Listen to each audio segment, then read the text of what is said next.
Ganon, sasagutin naman kita pero hindi pa ngayon. Kasi gusto ko itigil muna yung mga ginagawa mo. Kasi ayaw mapahamak ka pag tayo na. Nagbago na ako, Gian.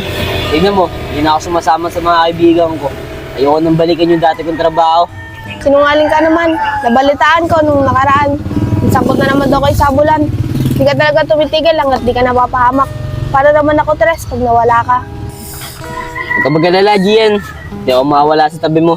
Saka yun, last na yun. Promise, magbabago na talaga ako para sa'yo. Pangako yan, Tres, ha? Oo, pangako sa'yo yan, Gian.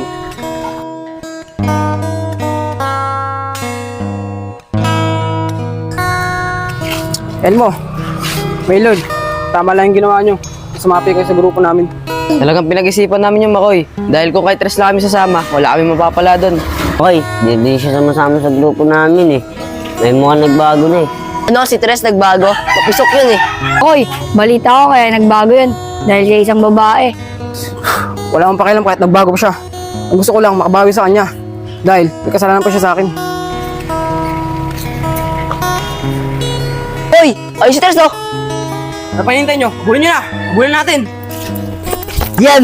Kumapit ka mabuti! Tara, takbo!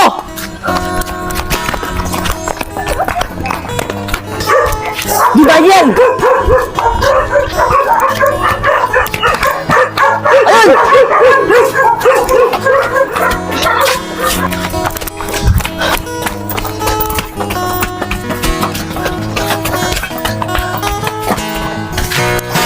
Tara dito!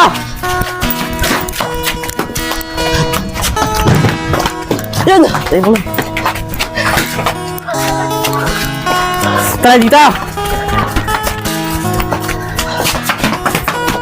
Miss, may nakita ba dito isang lalaki at isang babae? Wala eh. Busy kasi ako sa ginagawa ko. Sige, salamat! Tres, okay na. Nakalabas na sila.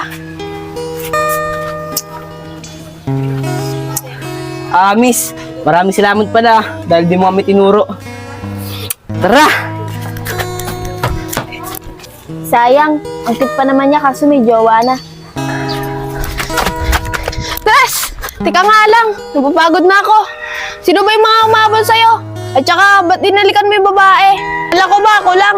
Ano ka ba? Hindi na oras para magselos ka pa. Alam mo naman na ganoon talaga magpasalamat sa babae eh. Saka yun, sila yung mga kaaway ko. Tara na! Sige na! Oh, tara na! Tara!